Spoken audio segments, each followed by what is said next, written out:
Saya akan fokus saja terkait persoalan isu BBM subsidi, Bapak, karena hal lain sudah disampaikan oleh teman-teman sebelumnya. Saya mulai dengan pernyataan Penasihat Khusus Presiden Urusan Ekonomi Bapak Bambang Brojonegoro dalam Forum Indonesia Energy Transition Dialog yang terjadi pada 4 November 2024, menyatakan dua hal penting: rencana perubahan skema subsidi BBM ke BLT dan persoalan akurasi data.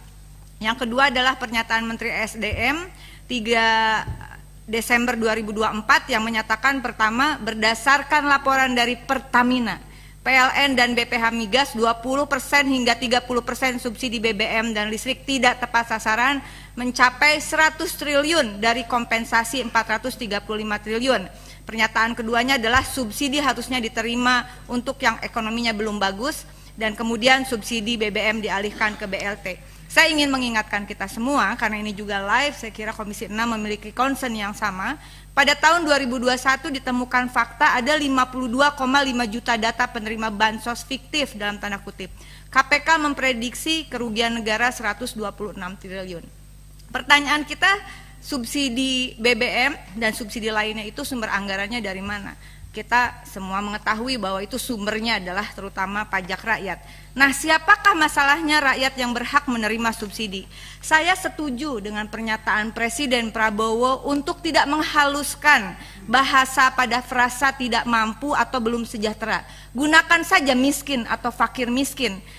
Dan ini menurut saya akan menyadarkan bagi kita semua, khususnya kita yang berkontribusi pada pembuat kebijakan, bahwa masih banyak masyarakat yang fakir miskin, yang sesungguhnya merekalah yang berhak mendapatkan subsidi negara, termasuk subsidi energi. Saya juga yakin bahwa Presiden Prabowo sangat memahami efek domino akibat kenaikan harga BBM dan pencabutan atau pengalihan subsidi BBM terhadap ekonomi rakyat, khususnya bagi fakir miskin yang harus dilindungi dan harusnya diberdayakan supaya keluar dari jerat kemiskinan. Kalau saya tidak salah memahami, inilah sebetulnya tujuan utama dari Astacita. Betul ya Pak Simon? Kemudian perspektif ini sejalan dengan amanat pasal 34 ayat 1 Undang-Undang Dasar Negara Republik Indonesia 1945, negara wajib memelihara fakir miskin dan anak terlantar. Pasal 1 ayat 1 Undang-Undang nomor 13 tahun 2011 tentang penanganan fakir miskin. Definisi fakir miskin sudah ditentukan, karena ini nanti akan berkaitan dengan tugas Pertamina. Pertama, yaitu orang yang sama sekali tidak mempunyai sumber mata pencaharian dan atau mempunyai sumber mata pencaharian tetapi tidak mempunyai kemampuan memenuhi kebutuhan dasar yang layak bagi kehidupan dirinya dan atau keluarganya. Data penerima subsidi BBM bermasalah, itu diakui oleh kita semua. Tidak akurat, padahal APBN 2022 sudah mengalokasikan untuk data registrasi sosial ekonomi atau Regsosek, yang itu kemudian juga digunakan sebagai basis data untuk penerima subsidi, sekitar 4,17 triliun, gede banget. Sensus sebelumnya 2020 2 triliun lebih. Pertanyaan, uang sebesar itu kenapa datanya tidak akurat? Tentu ini bukan tugas Pertamina. Saya yakin Presiden Prabowo, saya pernah diskusi dengan Pak Prabowo langsung. Beliau memiliki logic thinking yang sangat sistematis. Jika data penerima subsidi bermasalah, tentu Pak Presiden akan memerintahkannya perbaiki basis data subsidi termasuk penerima subsidi BBM. Bukan anggarannya dialihkan ke BLT yang juga akan menggunakan data penerima BLT yang harus kita akui juga banyak masalahnya. Nah, kemudian hal berikutnya, saya kira rencana kementerian terkait yang akan menghapus ojek online dari penerima subsidi BBM, mohon disampaikan, ini Bapak dari Kementerian BUMN kiranya dapat mengusulkan juga, dikaji ulang lah ya, karena pengemudi ojek online adalah pekerja sektor informal yang termasuk kategori rentan. Mereka tidak memiliki jaminan sosial apapun kecuali bayar sendiri, Pak. Kemudian ada masalah dengan operatornya, potongan yang tinggi dan sebagainya. Tadi sudah dijelaskan oleh Kapoksi kami Pak Mufti. Dan karena itu berdasarkan Undang-Undang 13 2011, maka terindikasi kuat mereka masuk dalam definisi fakir miskin tadi. Kemudian yang terakhir yang ingin saya sampaikan adalah, saya ingin bertanya, mohon izin pimpinan, singkat saja, apakah untuk penyediaan pendistribusian dan harga jual eceran bahan bakar minyak khususnya yang bersubsidi Sudah ada aturan baru atau masih menggunakan Perpres nomor 191 tahun 2014? Masih ya Pak? Belum ada revisi? Belum ada revisi. Jadi pimpinan dan anggota Komisi 6, mudah-mudahan ini masuk ke dalam kesimpulan. Beberapa hal penting yang disampaikan oleh anggota sebelumnya terkait bagaimana subsidi BBM khususnya dengan target masyarakat yang miskin tidak mampu, baik itu petani, baik itu nelayan dan seterusnya, itu menggunakan dasar hukum karena kita negara hukum. Jadi Pertamina ini saya kira butuh klarifikasi kepada publik. Pertamina itu bukan regulator. Penentuan penerima BBM dan bagaimana mekanisme penyalurannya itu ditentukan oleh pertama badan pengatur. Adalah badan pengatur sebagaimana dimaksud dalam Undang-Undang Nomor 22 Tahun 2001 tentang minyak dan gas bumi. Kedua, menteri.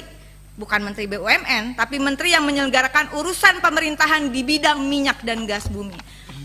Saudara-saudara pimpinan dan anggota mohon dukungannya karena Perpres 191 tahun 2014 tentang penyediaan, pendistribusian dan harga jual eceran bahan bakar minyak. Di sini sudah ada siapa saja yang mendapatkan subsidi.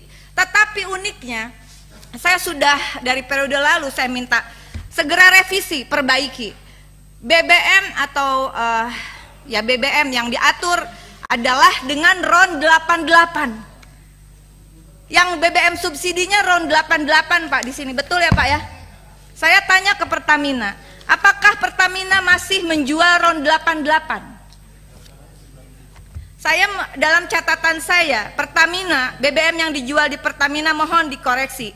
Pertalite RON 90, Pertamax RON 92, Pertamax Green RON 95, Pertamax Turbo RON 98. Perpres 191 tahun 2014 ini mengatur yang didistribusikan BBM bersubsidinya adalah RON 88. Jadi menurut saya ini sangat tidak relevan dan di sini tidak ada mekanisme bagaimana data yang digunakan itu dari institusi mana, bagaimana prosedurnya dan sebagainya. Oleh karena itu di dalam kesempatan yang berharga ini saya merekomendasikan, saya yakin Pak Prabowo akan mengeluarkan Perpres baru, ya Perpres baru yang di dalamnya bukan hanya ini pertimbangannya udah bener nih, mempertimbangkan perkembangan kebutuhan nasional atas bahan bakar minyak dalam rangka pemberian subsidi yang lebih tepat sasaran kepada konsumen pengguna. Tetapi isinya sudah tidak relevan.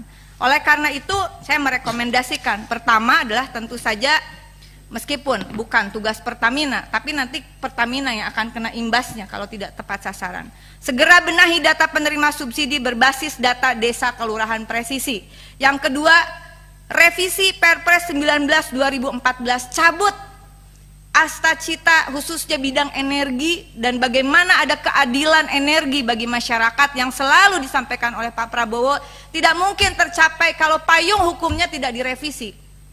Ketiga, saya mengatakan menolak anggaran subsidi BBM dialihkan ke BLT dengan basis data yang tidak dibenahi tadi. Keempat, mohon dukungannya agar pencabutan subsidi BBM bagi ojek online dibatalkan. Kasihan Pak, kasihan betul mereka. Bapak mungkin sekali-kali ngobrol, saya baru saja membantu memulangkan jenazah anak seorang pengemudi ojek online. Janda dengan 5 anak, dia mengemudi ojek online. Tahu nggak Pak, motornya ternyata sewa harian. Anaknya terpaksa akhirnya kena online scamming ke Kamboja. Banyak yang seperti ini Pak.